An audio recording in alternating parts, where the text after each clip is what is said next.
আলামিন এই পৃথিবীর মধ্যে 104খানা আসমানি গ্রন্থ নাজিল করেছেন।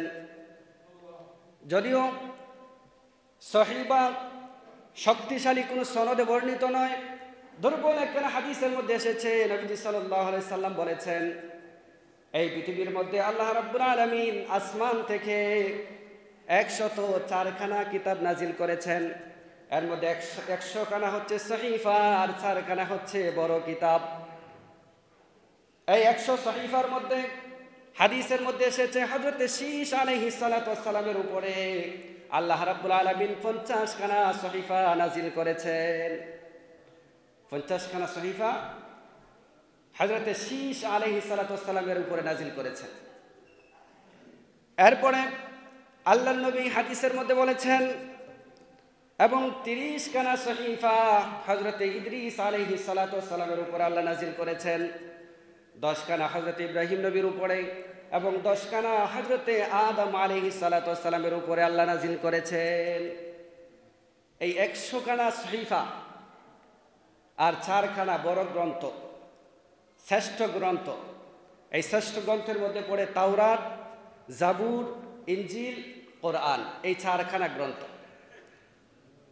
তো তাওরাত নাজিল করেছেন হযরত মুসা আলাইহিস সালাতু ওয়াস সালামের উপরে, জাবুর নাজিল করেছেন হযরত দাউদ আলাইহিস সালাতু ওয়াস সালামের উপরে, ইনজিল নাজিল করেছেন হযরত ঈসা আলাইহিস সালাতু ওয়াস সালামের উপরে, এবং কোরআন নাজিল করেছেন আখিরি জামানার নবী নূরে মুজাসসাম সাইয়্যিদুনা নবীনা মুহাম্মদুর রাসূলুল্লাহ সাল্লাল্লাহু আলাইহি সাল্লামের উপরে। আল্লাহ রাব্বুল আলামিন কোরআনের মধ্যে আমাদেরকে জানিয়েছেন, কোরআনে কারীম নাজিল করা হয়েছে রমাদানুল মুবারকের মাসে। হাদিসের মধ্যে এসেছে শুধুমাত্র কোরআনই আল্লাহ রমজানে নাজিল করেছেন তা নয়, 104খানা কিতাবের মধ্যে সবগুলো কিতাব আল্লাহ রাব্বুল আলামিন রমাদানুল মুবারকের মাসে নাজিল করেছেন। হাদিসের মধ্যে এসেছে সহিফা হযরত ইব্রাহিম আলাইহিস সালামের উপরে 10খানা সহিফা নাজিল করা হয়েছে, আর ওই দিনটা ছিল রমাদানুল মুবারকের প্রথম তারিখ, অর্থাৎ প্রথম রমাদান। আল্লাহ রাব্বুল আলামিন হযরত ইব্রাহিম আলাইহিস সালামের উপরে সহিফা নাজিল করেছেন। জাবুর যেদিন নাজিল করেছেন সেই দিনটা ছিল রমাদানুল মুবারক। রমাদানুল মুবারকের 6 রমাদানুল মুবারক আল্লাহ রাব্বুল আলামিন তাওরাত শরীফ নাজিল করেছেন। ইনজিল শরীফ নাজিল করা হয়েছে রমাদানুল মুবারকের 13 তারিখে, অর্থাৎ 13 রমাদানুল মুবারক। এইভাবে যতগুলো আসমানি কিতাব আল্লাহ তাআলা নাজিল করেছেন সবগুলো আসমানি কিতাব রমাদানুল মুবারকের মাসে নাজিল করা হয়েছে। কোরআনও নাজিল করা হয়েছে রমাদানে, অন্যান্য সহিফা সহ সকল কিতাব আসমানি গ্রন্থ আল্লাহ তাআলা রমাদানুল মুবারকের মাসে নাজিল করেছে। এই রমাদানুল মুবারকের মাস বরকতপূর্ণ মাস, হিকমতপূর্ণ মাস। নবীজি সাল্লাল্লাহু আলাইহি সাল্লাম বলেছেন এটা আমার উম্মতের মাস, কারণ এটা এত বরকতপূর্ণ মাস, এত বরকতপূর্ণ মাস। আল্লাহ তাআলা এই রমাদানুল মুবারকের মাসে আল্লাহ তাআলা আল্লাহর বান্দাদেরকে যত সহজে না মাফ করে দেন, অন্য মাসে এত সহজে মাফ করেন না। হাদিস শরীফের মধ্যে এসেছে নবীজি আমার রাহমাতাল লিল আলামিন বলেছেন, আল্লাহর একজন বান্দা যখন রমাদানুল মুবারকের মাসের আগমন ঘটলে নিয়ত করে যে আমি আজকে থেকে তারাবির নামাজ পড়ব, এবং ঈমানের সাথে সওয়াবের আশায় যখন তারাবির নামাজগুলো আদায় করে, আল্লাহর নবী বলেছেন এই তারাবির নামাজের খাতিরে আল্লাহ তাআলা তার জিন্দেগীর সকল গুনাহ খাতা মাফ করে দেন, সব গুনাহ মাফ করে দেন, শুধুমাত্র তারাবির নামাজ পড়ার কারণে। তবে শর্ত রোজার মতোই ঈমান লাগবে এবং সওয়াবের আশা করা লাগবে। এক হাদিসের মধ্যে আসছে 3টা কথা।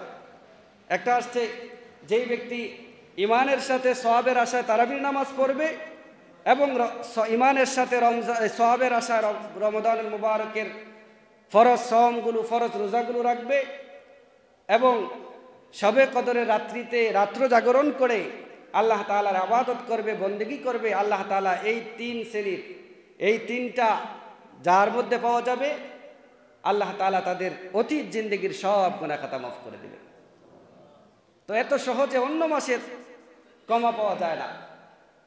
এই রমজানুল মুবারকের মাসে যত সহজে আল্লাহ তাআলার ক্ষমা আশা করা যায়।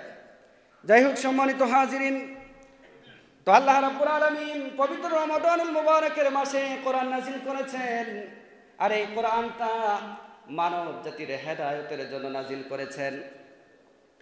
তো মানব জাতির হেদায়েতের জন্য আল্লাহ তাআলা নাযিল করেছেন সত্য মিথ্যার পার্থক্যকারী হিসাবে। তবে এই মাসে রমাদানুল মুবারকের মাসে, যেই মাসে কোরআন নাযিল করা হয়েছে, এই মাসে আমাদের কিছু করণীয় আছে। আল্লাহ তাআলা কোরআনের মধ্যে বলতেছেন, ফামান শাহিদা মিনকুমুশ শাহরা ফালইয়াসুম। আল্লাহ রাব্বুল আলামিন বলেন, যারা এই রমাদানুল মুবারকের মাসে উপস্থিত হয়ে যায়, অর্থাৎ যখন একটা মানুষ যখন রমজানে উপস্থিত হয়, রমজান যখন আসে, রমজানের মধ্যে যখন সে সময় যখন অতিবাহিত করে, আল্লাহ রাব্বুল আলামিন প্রথম কাজ তাকে দিয়েছেন, এই রমজান মাসে উপস্থিত হওয়ার পরে তার 1 নাম্বার কাজ হচ্ছে ফালিয়াসুম, সে যেন সাওম বা রোজা পালন করে। এটা বান্দার প্রথম কাজ। রমজান মাসের প্রথম কাজ হচ্ছে বান্দা যেন রোজা রাখে যখন রমজান মাস উপস্থিত হয়। এরপরে আল্লাহ রাব্বুল আলামিন রুখসত দিয়েছেন, শুধুমাত্র আপনার আমার উপরে রোজা ফরজ করে দিয়েছেন, দিয়ে আমাদেরকে ছেড়ে দিয়েছেন তা নয়। আল্লাহ তাআলা বিধান দিয়েছেন। আমাদের অবস্থা এক এক সময় এক এক রকম হয়। সব সময় শরীরের সিচুয়েশন বা শরীরের কন্ডিশন সমান থাকে না। মাঝে মধ্যে আমরা রুগ্ন হই কি হই না, আমরা অসুস্থ হয়ে যাই। মাঝে মধ্যে এমন পর্যায়ে আসে আমরা বিভিন্ন এলাকা, নিজ এলাকা থেকে অনেক দূরে সফরে কোথাও যাই। তো আল্লাহ তাআলা বিধান দিচ্ছেন, ওয়ামান কানা মারিদান আও আলা সাফারিন ফাইদ্দাতুম মিন আইয়ামিন উখর। আল্লাহ রাব্বুল আলামিন বলেন, বান্দা যখন রোজা রাখে, রোজা রাখার পরে যদি কোনো বান্দা অসুস্থ হয়ে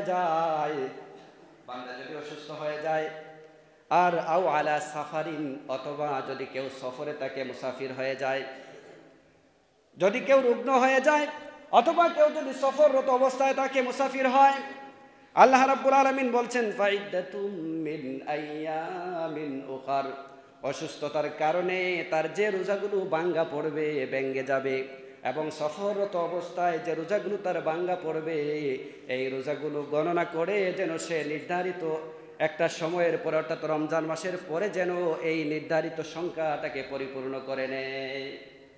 অর্থাৎ কোন ব্যক্তি যদি, কোনো বান্দা যদি রোজা রাখে, তো রোজা রাখার পরে যদি অসুস্থ হয়ে যায়, রোজা ভাঙ্গার বিধান ইসলামে আছে না নাই? আছে।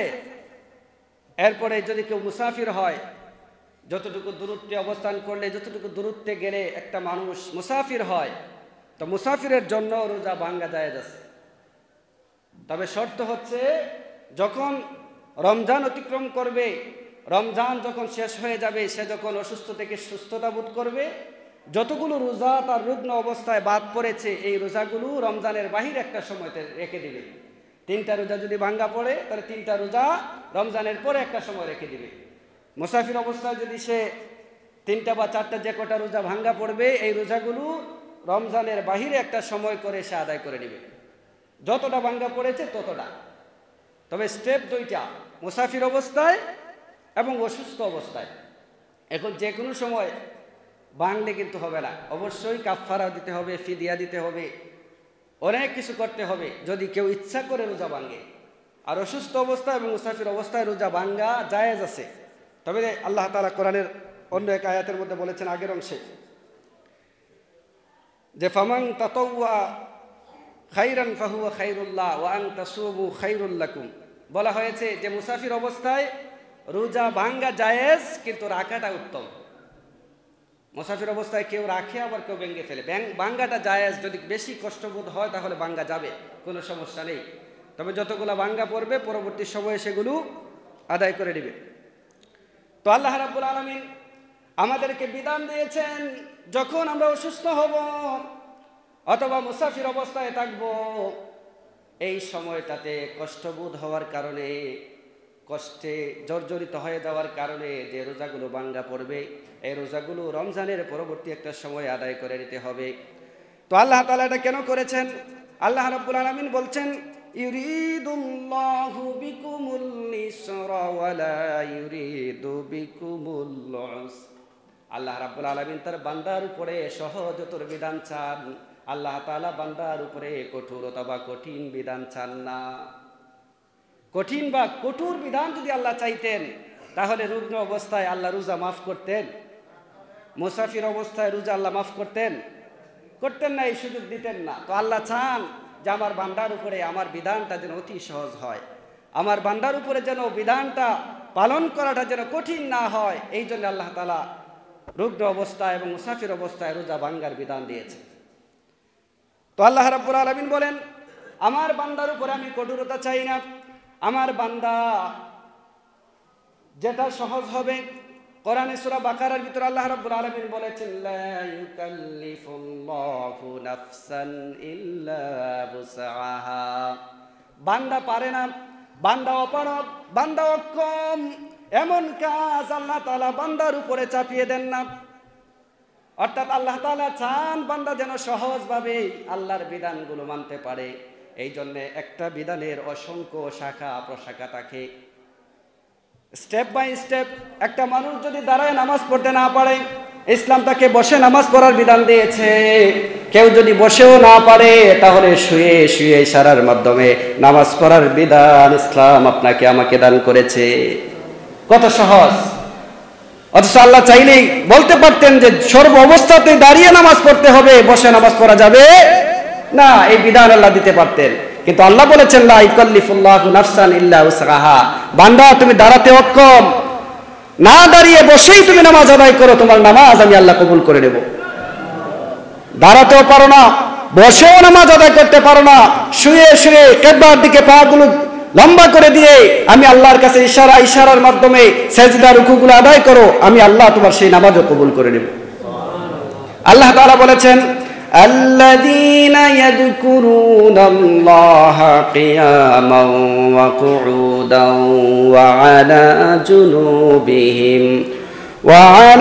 جنوبهم ويتفكرون في خلق السماوات والأرض। আল্লাহ রাব্বুল আলামিন বলে, আল্লাহকে স্মরণ করো, আল্লাহকে স্মরণ করো দাঁড়িয়ে, আল্লাহকে স্মরণ করো বসে বসে, আল্লাহকে স্মরণ করো শুয়ে শুয়ে। এই আয়াত থেকেই এই নামাজের দাঁড়িয়ে বসে এবং শুয়ে শুয়ে নামাজ পড়ার বিধান এসেছে। এই জন্য আমার ভাইয়েরা, আমরা আমাদের উপরে আল্লাহ রাব্বুল আলামিন আল্লাহর বিধানকে কঠিন করেছেন না সহজ করেছেন? আরো জোরে বলি, সহজ না কঠিন? তো আল্লাহ তাআলা আমাদের উপরে বিধানকে সহজ করে দিয়েছেন। অথচ দেখবেন তারপরেও অনেক মুসলমান ভাইয়ের আমাদের আছে, কিন্তু তারা বিভিন্ন অজুহাতে নামাজ তরক করতেছে। বিভিন্ন অজুহাতে এমন অবস্থা হয়ে গেছে যে নামাজ তরক করাটা এটা যেন তারা গুনাহ মনে করতেছে না। অথচ নবীজি বলেছেন, এক ওয়াক্ত নামাজের জন্য 80 হুকবা জাহান্নামের আগুনে জ্বলতে হবে। কিন্তু এই বিধানটা অনায়াসে একটা যুবক ছেলে অনায়াসে এই বিধানটাকে তরক করতেছে। একটা বড় ভাবছে না যে আল্লাহ তাআলা আউয়ালু মা ইউহাসাবু বিহিল আবদু ইয়াউমাল কিয়ামাতিস সালাত। আল্লাহ তাআলা সর্বপ্রথম তার বান্দার কাছ থেকে নামাজের হিসাব নেবেন, নামাজের হিসাব সর্বপ্রথম নেবেন। কিন্তু এই সর্বপ্রথম যে জিনিসটার হিসাব নেবেন, ওই ব্যাপারটা, ওই বিষয়টার ব্যাপারেও আমরা একেবারেই গাফেল, একেবারেই গাফেল। তো সম্মানিত শুধু যাই হোক, সেটা আমার বিষয় নয়।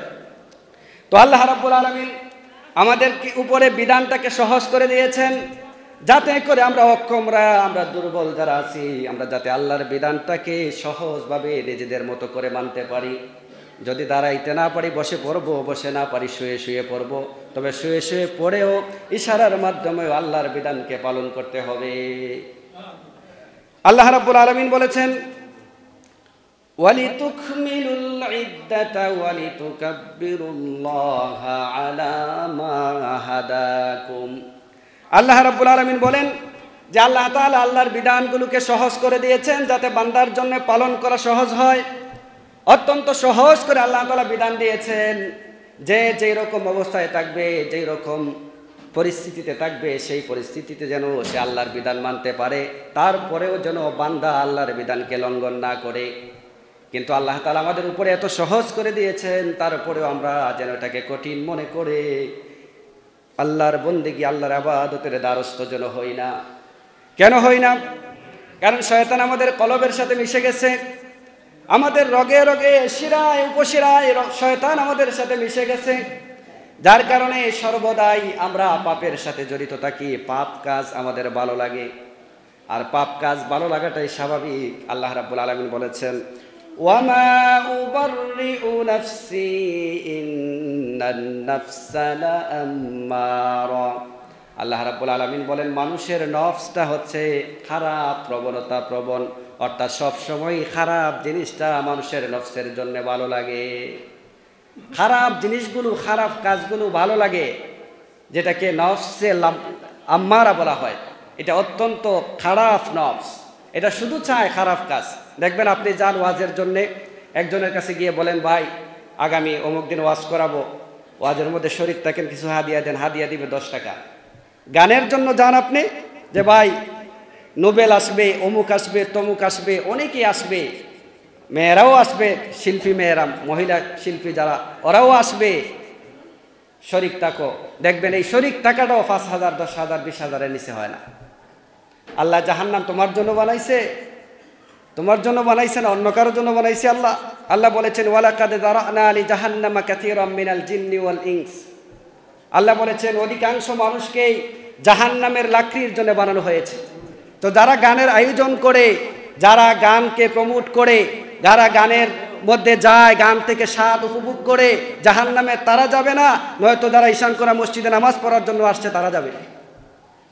যাবেটা কারা? আপনি মুসলমান, ওয়াজের জন্য গেলে আপনার নানান অজুহাত, 10 টাকা দিতেও যেন আপনি 1000 প্রশ্ন করেন যে এত ওয়াজ দিয়ে কী লাভ, এত ওয়াজ দিয়ে কী লাভ হবে, এত ওয়াজ করে কী লাভ হবে, আপনি এতগুলো প্রশ্ন ছুড়ে দেন। কিন্তু গানের ব্যাপারে তো আপনি এত প্রশ্ন ছুড়েন না। অথচ ওইখানে তো আপনার প্রশ্ন করা উচিত ছিল যে আমি একজন মুসলমান, আমি যে একটা টাকা দিচ্ছি, এই টাকাটা কোন জায়গায় লাগাবে, এই জায়গাটা ভালো কাজ, এই টাকাগুলো ভালো কাজে ব্যবহার করবে নাকি খারাপ কাজে ব্যবহার করবে। ওইগুলো আমরা ইমানদার হিসেবে জানার দরকার ছিল কি ছিল না? কিন্তু আমরা করি, আমরা করি না। ভালো শিল্পী যদি আনে গানের, লাখ লাখ টাকা দিয়ে দেয়, কোনো প্রশ্ন করে না। আপনি কি মনে করেন এই লাখ টাকায় আপনাকে জান্নাতে নিয়ে যাবে? অপেক্ষা করেন, অপেক্ষা করেন। কারণ কিছু কাজ, কিছু অপরাধ আছে এমন যে শুধু নিজেই করে, কিছু অপরাধ শুধু নিজেই করে, ব্যক্তিকেন্দ্রিক। আর কিছু অপরাধ আছে যেগুলা যৌথ পরিবেশনায় করা হয়। আপনি একা একটা অপরাধ করেছেন, সেটার দায়ভার আপনারই হবে। কিন্তু আপনি যদি একটা জিনিসের আয়োজন করেন, একটা কনসার্টের আয়োজন করেন, একটা কনসার্টের আয়োজন যদি আপনি করেন, এই কনসার্টের মধ্যে যতগুলো লোক উপস্থিত হবে, সবাই মিলে যতগুলো অপরাধ হবে, আপনি অ্যারেঞ্জ করার কারণে আপনি একটা খারাপ, একটা হারাম, একটা অশ্লীল বেহায়াপনার একটা পরিবেশ তৈরি করে দেওয়ার কারণে এই বেহায়াপনার আসরে যারা এসেছে সবাই মিলে প্রত্যেকের আলাদা আলাদা করে যতগুলো গুনাহ হবে, আপনি এটা তৈরি করার কারণে আপনার আমলনামার মধ্যে একাই ততগুলো গুনাহ লিপিবদ্ধ করে দেওয়া হবে। এই জন্য প্রস্তুত থাকতে হবে। আমরা শুধুমাত্র একতরফা কথা বলি, যেমন যে ভালো কাজ যদি কেউ করে ভালো কাজের সওয়াব পায়। ভালো কাজ যদি, যেমন কেউ নামাজের উপদেশ দিল, নামাজের উপদেশ পাওয়ার পরে সে যদি নামাজ আদায় করে, তো নামাজ আদায়কারী যে পরিমাণ সওয়াব পায়, সে পরিমাণ সওয়াব যিনি নামাজের দাওয়াত দিয়েছেন তিনিও পান, তিনিও পান। এটা আমরা বলি না? এটা বলি আমরা। কিন্তু নবীজি সাল্লাল্লাহু আলাইহি সাল্লাম বলেছেন, গুনাহে জারিয়া হচ্ছে 2 প্রকার। গুনাহে জারিয়া কয় প্রকার? গুনাহে জারিয়া হচ্ছে 2 প্রকার। এক প্রকার গুনাহে জারিয়া হচ্ছে এমন গুনাহ যে গুনাহগুলো প্রতিষ্ঠিত হয়ে গেছে। যেমন মনে করেন সিনেমা হল। এই সিনেমা হল যিনি বানিয়েছেন, আল্লাহর কসম, যিনি সিনেমা হল বানিয়েছেন, যতদিন পর্যন্ত এই সিনেমা হলটা থাকবে, যতগুলো মানুষ এই সিনেমা দেখে অপরাধ করবে, গুনাহ করবে, সবগুলো গুনার সমপরিমাণ গুনাহ যিনি সিনেমা হল তৈরি করে দিয়েছেন তার আমলনামার মধ্যে উঠে যাবে। আপনি মরলেও যাবে, কারণ আপনি তৈরি করে মারা গেছেন। এখনো অপরাধের কাজ এই পৃথিবীর মধ্যে হচ্ছে। সাদকায়ে জারিয়া একটা আছে, আপনি যদি ভালো কাজ করেন এই ভালো কাজের সওয়াবের ধারা আপনি মরার পরেও আপনার কবরে যাবে, কিন্তু খারাপ কাজেরটা আপনার কবরে যাবে না। এটা আপনাকে বোঝালোটাকে, এটা আপনাকে কে বুঝিয়েছে যে ভালো কাজের আশা আপনি করেন যে আমি ভালো কাজ করি, ভালো কাজ আমি সমাজে প্রতিষ্ঠিত করে গেছি, দুনিয়াতে রেখে গেছি ভালো কাজ, আমি যখন মারা গেছি মারা যাওয়ার পরে এই ভালো কাজের সওয়াবগুলো যাবে। আর খারাপ কাজ প্রতিষ্ঠা করে গেছেন, সিনেমা হল তৈরি করে গেছেন, বিভিন্ন খারাপ অশ্লীল হারাম আসর আপনি তৈরি করে গেছেন, আপনার আমলনামায় গোনা যাবে না। আপনাকে এটা কে বুঝিয়েছে ভাই? এটা কে বুঝিয়েছে? এটা থেকে ফিরে আসতে হবে। আপনি ভালো করেন আর খারাপ করেন, আপনি মরার পরে দুটোই যাবে, দুটার জন্য আপনাকে শাস্তি ভোগ করতে হবে। ভালোটার জন্য আপনি প্রতিদান পাবেন আল্লাহর কাছে, আর খারাপটার জন্য শাস্তি আপনাকে পেতেই হবে। এই জন্যে আমরা সদা সর্বদা খারাপ কাজ থেকে বিরত থাকবো। খারাপ কাজ কেউ করলে তাকে কোনো প্রকার সহযোগিতা করব না, এমনকি সমাজ থেকে বয়কট করব তাদেরকে। কিন্তু আমরা তো এটা করি না। একটু যদি ক্ষমতাধর হয় দেখবেন বিচারও আমাদের মধ্যে বিভিন্ন প্রকার হয়ে গেছে। কেমন বিচার হয়ে গেছে দেখবেন, যদি কোনো নিমুজিমু ছোট কোনো ব্যক্তির ছেলে যদি অপরাধ করে তাকে শাস্তি দেওয়ার জন্য সারা সমাজ আমরা উঠে পড়ে লেগে যাই। কিন্তু একটু বিত্তশালী, একটু প্রভাবশালী, একটু ক্ষমতাধর ব্যক্তির সন্তান যদি অপরাধ করে তাকে যেন শাস্তি মাফের জন্য আমরা জড়ো হয়ে যাই। অথচ অপরাধ তো সেম করেছিল, শুধুমাত্র গরিবের ছেলের বিচার হবে, ধনীর ছেলে বিচার হবে না। আপনি খোদার কসম আপনি মুসলমান এখন পর্যন্ত হতে পারেন নাই, আপনি এখনো পর্যন্ত মুসলমান হতে পারেন নাই যদি আপনার মধ্যে এই বিচার ব্যবস্থা কায়েম থাকে। বিচার হবে, বিচার তো ওইটাকেই বলে যার মধ্যে কোনো প্রকার তারতম্য নেই, কোনো পার্থক্য নেই, সে বড় লোকের ছেলে হোক বা ছোট লোকের ছেলে হোক। আইন, বিচার তো আইন, আইন হচ্ছে সবার জন্য সমান। এটা শুধু আমরা মুখে বলি, কিন্তু আসলে হাকিকতে কার্যকরীর ব্যাপারে আমরা সম্পূর্ণই ভিন্ন করি। এমনটা কেন হবে? আমরা তো মুসলমান। আর কত ওয়াজ করলে আমরা বুঝবো যে বিচার ন্যায়সঙ্গতভাবে যেই করুক তার জন্য যে শাস্তি রয়েছে, যেই হোক না কেন তাকে সেই শাস্তিটাই প্রয়োগ করা হবে। এটা আমরা আর কবে ওয়াজ করলে বুঝবো? আপনি হিসাব করে দেখেন, মসজিদের ইমামরা কত বছর নাগাদ ওয়াজ করতেছেন, প্রতি সপ্তাহে আলোচনা করতেছেন, ওয়াজ করতেছেন। তো বছরে আমরা প্রায় 52টা শুক্রবার পাই। তো এইভাবে যদি আপনি 30 বছর ওয়াজ শুনে থাকেন, তাহলে 52কে আপনি 30 বছর দিয়ে গুণ দিয়ে দেখেন কত বছর দাঁড়ায়। কিন্তু আমি তো তা করি না।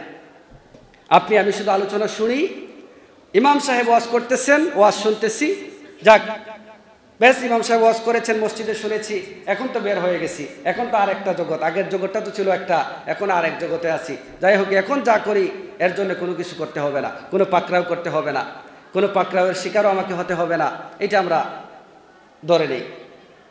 কিন্তু আল্লাহ রাব্বুল আলামিন বলেছেন, এই পৃথিবীর মধ্যে আল্লাহ রাব্বুল আলামিন যারা ন্যায় বিচারক আছেন, ন্যায় বিচার করে, কোনো প্রকার তারতম্য করে না, ধনী গরিবের ছেলে দেখে না, ধনী গরিব দেখে না, ক্ষমতাধর দেখে না, কিংবা একেবারে ক্ষমতাহীন ব্যক্তিও দেখে না।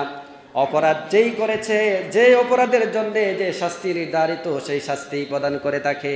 আল্লাহ রাব্বুল আলামিন বলেছেন সে হচ্ছে ন্যায় বিচারক, আর ন্যায় বিচারকের জন্য একটা পুরস্কার আছে।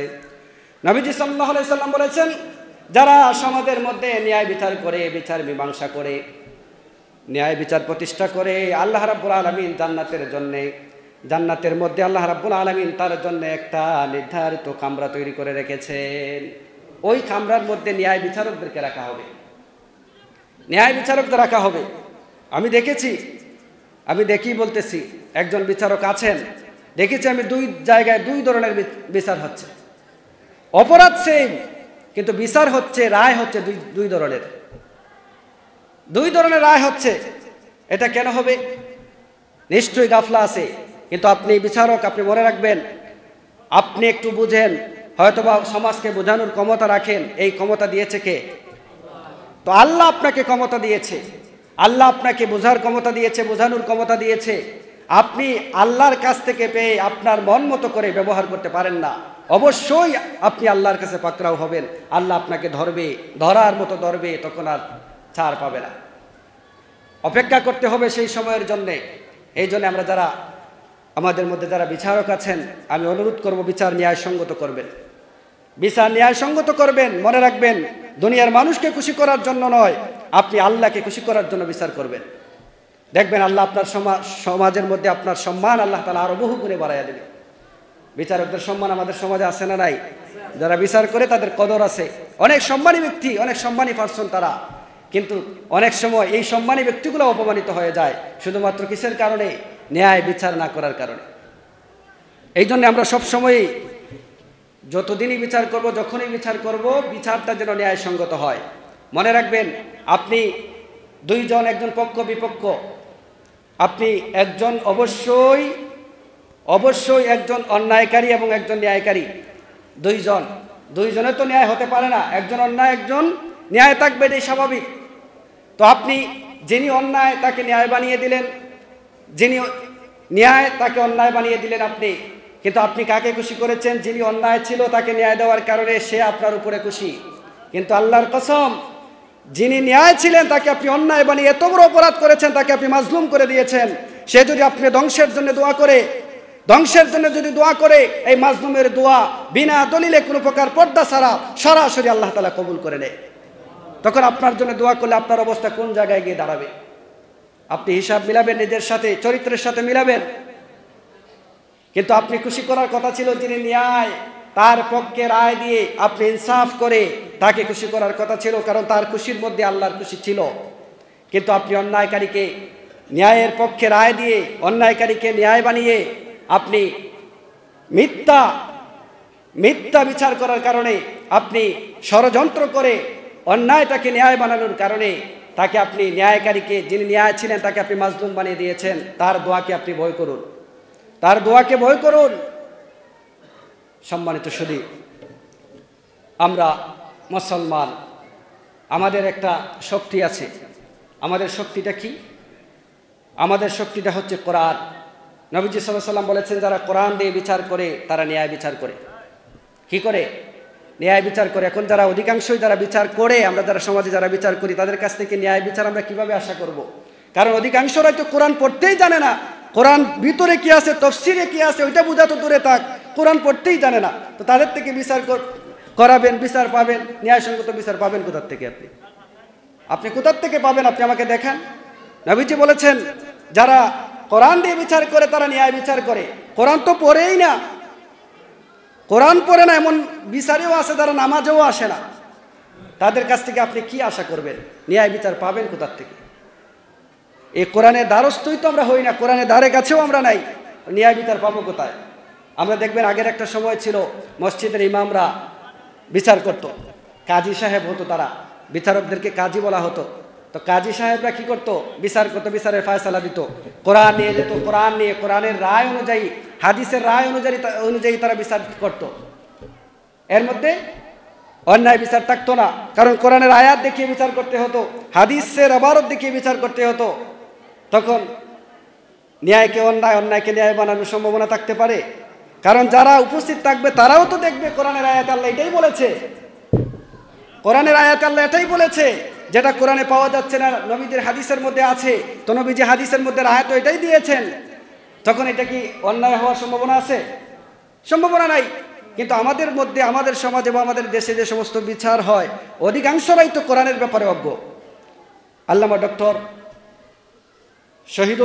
মোহাম্মদ শহীদুল্লাহ তিনি বলেছেন যে সারা জগতের জ্ঞান অর্জন করেছে, ফিলোসফি, বায়োলজি সহ একেবারে সব জ্ঞান অর্জন করেছে সে, কিন্তু কোরআন পড়তে পারে নাই। তাকে বিদ্যাঙ্গুলি দেখিয়ে বলে ফেলো যে তোমার মতো মূর্খ আকাশের নিচে জমিনের উপর আর একটাও নাই, তুমি কোরআন পড়তে পারো না, তুমি কোরআন পড়তে পারো না।